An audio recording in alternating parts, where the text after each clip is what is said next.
Baik, assalamualaikum warahmatullahi wabarakatuh.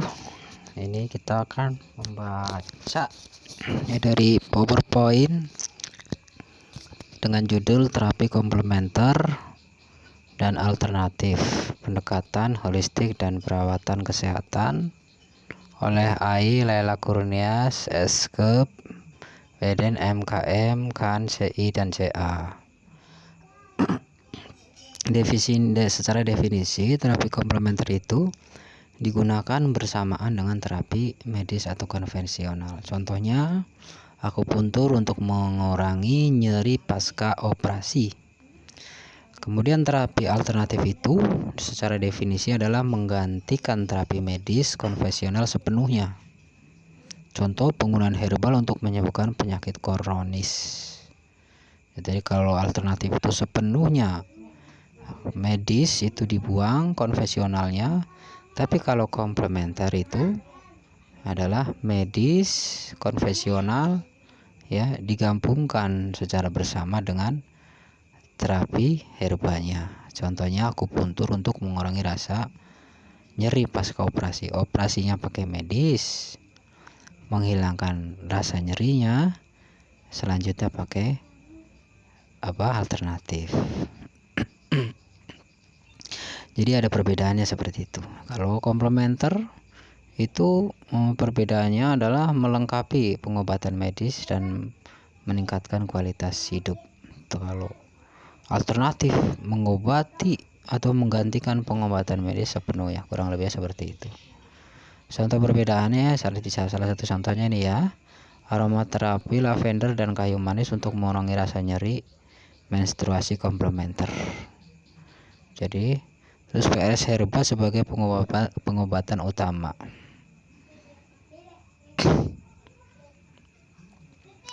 Contoh terapi komplementer itu akupuntur, aromaterapi, sama pijat terapi. Akupuntur meredakan nyeri dan stres, aromaterapi membantu relaksasi dan tidur. Terus pijat terapi itu mengurangi ketegangan otot dan nyeri. Contoh terapi alternatif adalah herbal medicine, pengobatan berbasis tumbuhan, atau homeopati atau prinsip like cause like, atau diet khusus, pengobatan melalui pola makanan tertentu. Manfaatnya dari terapi-terapi itu adalah meningkatkan kesejahteraan mental dan fisik, menyediakan pendekatan holistik, dan minim efek samping jika digunakan dengan benar. Itu pada bukti ilmiah dan penggunaan klinis. Beberapa terapi didukung oleh studi ilmiah. Contohnya adalah akupuntur, sudah diakui oleh WHO untuk nyeri kronis. Dan terapi herbal membutuhkan pengawasan ahli. Penting untuk mengintegrasikan dengan pengobatan konvensional. Peran profesional kesehatan itu adalah memberikan edukasi kepada pasien, ya. Seorang pengobat tradisional atau pengobat komplementer itu harus bisa memberikan edukasi kepada pasien, yaitu memastikan keamanan dan efektivitas terapi. Memantau perkembangan pasien secara holistik, dipantau pasien terus tuh. Terapi komplementer dan alternatif dengan pendekatan holistik itu penting untuk menggunakan terapi yang berbasis bukti ilmiah. Kolaborasi antara pasien dan profesional kesehatan itu sangat penting. Bentuk terapi yang digunakan dalam terapi komplementer bervariasi sehingga juga disebut terapi holistik. Istilah kesehatan holistik mengacu pada integrasi menyeluruh dari mempengaruhi kesehatan, perilaku positif, tujuan hidup, dan pengembangan spiritual. Itu menurut Hitchcock et al. Tahun 1999. Konsep pengobatan holistik. Jadi komplementer itu ya sama dengan holistik gitu ya. Secara definisi, pengobatan holistik itu mempunyai konsep adalah gabungan antara pengobatan medis dan pengobatan tradisional. Pendekatannya yang menyelaraskan pengobatan dengan syariat Islam, memilih yang baik dan menghilangkan yang tidak sesuai, ya, digabung-gabungkan gitu. Kalau dari medis ternyata tidak sesuai dengan syariat Islam, maka dicari tradisionalnya atau dicari non medisnya yang sesuai dengan pengobatan Islami. Jadi pengobatan holistik menggabungkan pengobatan medis barat tradisional dan tradisional dari Timur Tengah. Terapi bekam, contohnya secara definisi adalah mengeluarkan darah kotor untuk detoksifikasi tubuh. Manfaatnya apa? Mengurangi nyeri otot, meningkatkan sirkulasi darah, dan membantu relaksasi. Prosedurnya yaitu harus menggunakan alat yang khusus untuk menarik dan melalui sayatan kecil di kulit. Nah, buktinya dari efektivitas terapi bekam itu adalah diakui oleh WHO sebagai salah satu pengobatan tradisional yang efektif. Kemudian ruqyah, terapi ruqyah itu secara definisi itu ya pengobatan spiritual berdasarkan pembacaan ayat Al-Quran. Manfaatnya apa? Membantu mengatasi gangguan psikologi dan spiritual pasien. Prosedurnya itu harus seperti apa? Adanya adalah dibacakan ayat-ayat suci Al-Quran kepada pasien dan diiringi oleh doa-doa khusus pada waktu meruqyahnya. Relevansinya apa? Relevannya digunakan untuk gangguan mental kayak stres dan masalah spiritual lainnya. Jadi sakit mental, sakit kejiwaan itu dengan ruqyah. Kalau sakit fisik dengan bekam, dengan pijat holistik dan segala macam. Kemudian terapi lintah ya adalah penggunaan lintah untuk meningkatkan aliran darah dan menyembuhkan luka. Manfaatnya itu mengurangi pembengkakan, mempercepat penyembuhan dan mengatasi varises. Buktinya itu didukung oleh beberapa studi klinis untuk masalah vaskular. Jadi oleh studi klinis ya. Jadi lintah itu ditempatkan pada kulit ya untuk dihisap darah dengan zat hirudin. Jadi ditempelkan di kulit yang mau dihisap darahnya, di bagian yang mau dihisap darahnya. Nah, itu ditempelkan lintahnya di situ. Dasar hukum terapi komplementer di Indonesia itu adalah Keputusan Menteri Kesehatan nomor 1076 tahun 2023 tentang penyelenggaraan pengobatan tradisional. Terus Keputusan Menteri Kesehatan nomor 1109 tahun 2007 tentang pengobatan alternatif komplementer. Permenkes nomor 003 tahun 2010 tentang obat herbal. Kemudian Undang-Undang nomor 36 tahun 2009 pada pasal 48. Nah, klasifikasi dari terapi komplementer yang pertama adalah terapi pikiran, tubuh dan jiwa. Contohnya terapi ruqyah syariah, terapi manipulatif dan berbasis tubuh adalah pijat, tai chi, sama terapi bekam untuk memanipulasi tubuh yang pada pegal, sakit dan sebagainya. Terapi yang berbasis biologi adalah aromaterapi, obat herbal, makanan fungsional, dan nutrisiotikal. Terapi energi contohnya adalah terapi sentuh, akupresur, dan refleksiologi. Itu ya, masuknya ke dalam seperti itu. Integrasi pikiran, tubuh, jiwa adalah bagian dari integral dari kebanyakan praktek penyembuhan dalam sistem perawatan kesehatan non-barat dan masyarakat adat. Tiada hanya pikiran yang mempengaruhi tubuh dan tubuh mempengaruhi pikiran, tetapi aspek spiritual juga ternyata memiliki dampak pada fungsi keseluruhan kesehatan seseorang. Standar operasional praktek pengobatan tradisional harus sesuai dengan pedoman pemerintah. Pentingnya legalitas, terapis harus memiliki sertifikat kompetensi dan izin praktek. Penerapan terapi komplementer dapat diterapkan pada berbagai tingkat pencegahan penyakit. Promosi kesehatan meningkatkan gaya hidup dengan menggunakan terapi nutrisi. Seseorang yang menerapkan nutrisi sehat dan seimbang yang mengandung berbagai elemen akan meningkatkan kesehatan tubuh.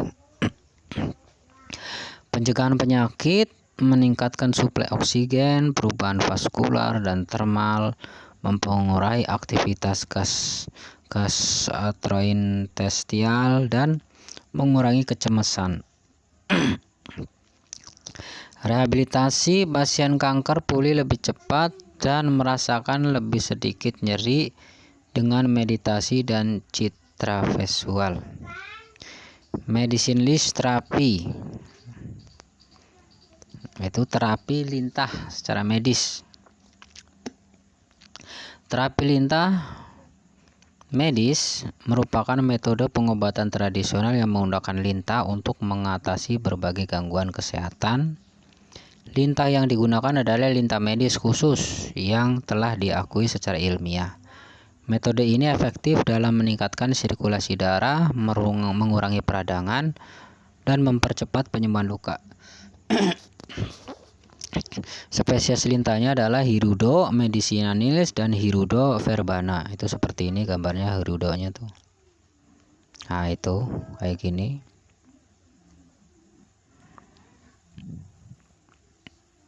Cara kerjanya atau sistem kerjanya adalah terapi lintah. Lintah menempel pada kulit dan menghisap darah melalui gigitan kecil. Air liur lintah mengandung zat bioaktif seperti hirudin, itu untuk mencegah pembekuan darah, dan calir untuk memperpanjang peredaran pendarahan untuk meningkatkan sirkulasi. Dan bedelin itu untuk mengurangi peradangan. Hasilnya lintah membantu melancarkan aliran darah, mencegah penggumpalan, dan mendukung regenerasi jaringan. Manfaatnya dari terapi lintah itu adalah membantu mengatasi gangguan peredaran darah seperti varises dan trombosis, mempercepat penyembuhan luka kronis dan operasi rekonstruktif, mengurangi rasa nyeri pada kondisi seperti artritis, mendukung pemulihan setelah transplantasi kulit dan bedah plastik. Prosedur terapi lintah itu adalah persiapan area yang akan diterapi itu dibersihkan secara menyeluruh ya. Kemudian penerapan lintah medis ditempatkan pada area target. Dibiarkan menghisap darah selama 20-60 menit. Pasca terapi itu luka gigitan dibersihkan dan diawasi untuk mencegah infeksi atau pendarahan berlebihan. Resikonya apa sih dari resiko dan pencegahannya? Resiko yang mungkin terjadi adalah infeksi jika prosedur tidak steril. Reaksi alergi terhadap protein air liur lintah, pendarahan berlebih pada pasien dengan gangguan koagulasi atau terus langkahnya bagaimana? Hanya dilakukan oleh terapis bersertifikat menggunakan lintah yang dipelihara dalam kondisi steril.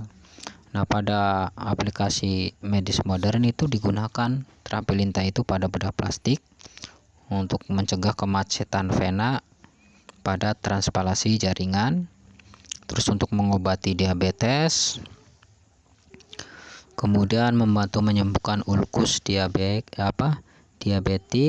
terus kemudian manajemen nyeri, itu mengurangi peradangan pada sendi dan jaringan.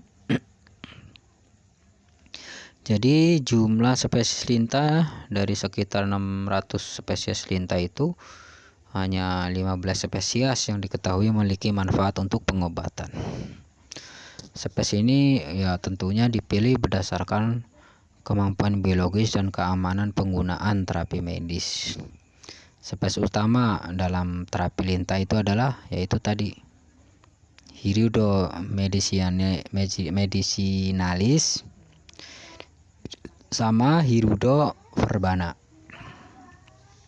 Ciri-cirinya begitu. Hirudo medicinalis memiliki pola khas berbentuk tetesan di sepanjang tubuhnya, jadi banyak tetes-tetesan. Itu seperti itu medicinalis nih, kayak gini nih, tetes-tetes, titik-titik.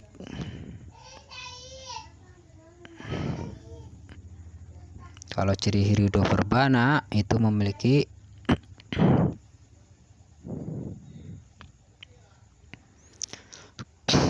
seperti itu ya. Anatomi rahang, turangnya seperti ini, lintah. Fungsi polidentita, terus zat esensi alami, anti glukogan. Air liu lintah itu mengandung zat-zat yang banyak ya. Peran air liu lintah ya, tadi tuh udah dibaca.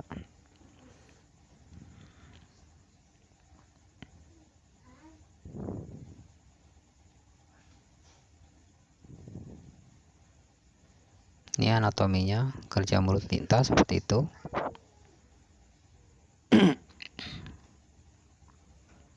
Hisap darahnya ya 5-15 mili dalam satu sesi makan. Durasinya itu 20-60 menit. Jadi nikah itu bisa 6 bulan, bahkan bertahun-tahun. Setelah makan itu dia bisa nggak makan lagi. Faktor-faktornya, makanan lintah itu nggak perlu diberi makan setiap hari, mereka hanya perlu makan setiap beberapa bulan. Jika diperlukan, lintah dapat diberi makan dengan darah hewan, biasanya dikasih belut ya, untuk cara memeliharanya. Nah, ini cara meliharanya seperti itu. Wadah kaca atau plastik yang besar dan bersih. Air harus diganti setiap hari untuk menjaga kebersihan wadah, tidak boleh terkena sinar matahari langsung, seperti ini. Nah, ini seperti ini perawatannya. Air putih, air bersih atau air hujan, air sumur.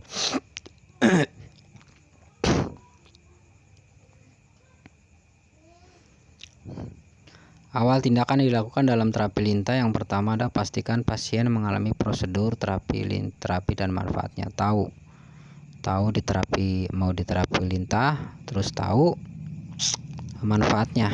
Kemudian bersihkan yang mau diterapi areanya. Selanjutnya oleskan kuning telur di lokasi yang akan ditempel lintah. Jangan gunakan bahan kimia yang dapat mengusir lintah seperti alkohol atau parfum. Ini alat-alatnya harus ada lintahnya, lancet, kuning telur, sarung tangan, katembat, tisu lap, wadah untuk lintah bekas, dip kasa, kain kasa, plester, dan binahong atau lempung laut. Lintah yang aktif, cari lintah yang aktif yang sehat. Tempatkan lintah pada target dengan bantuan pinset atau jari bersih. Biarkan lintah menempel pada kulit pasien. Terus dipantau prosedurnya, perhatikan aktivitas lintah selama proses menghisap darah. Jika lintah sudah kenyang, biasanya 20-60 menit, lintah akan melepaskan dirinya secara alami. Jika lintah tidak mau melepaskan, gunakan sedikit garam atau alkohol untuk membantu proses pelepasan. Nah, lancet ini biasanya untuk membantu jarumnya.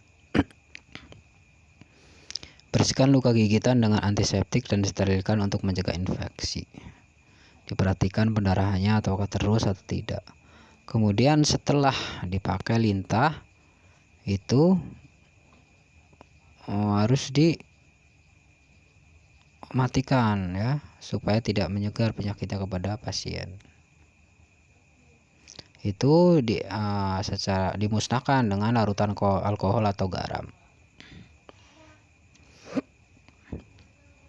Kista atau kelenjar Bartolini, anatominya seperti ini. Kalau anatomi kelenjar Bartolini, kista adalah kantung yang berisi cairan yang berbentuk di bawah kulit atau di suatu tempat di dalam tubuh. Kista kelenjar Bartolini dapat terjadi ketika kelenjar ini menjadi tersumbat. Itu ya, di tengah-tengah itu.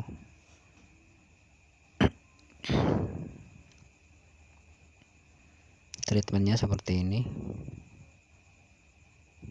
Thanks, makasih.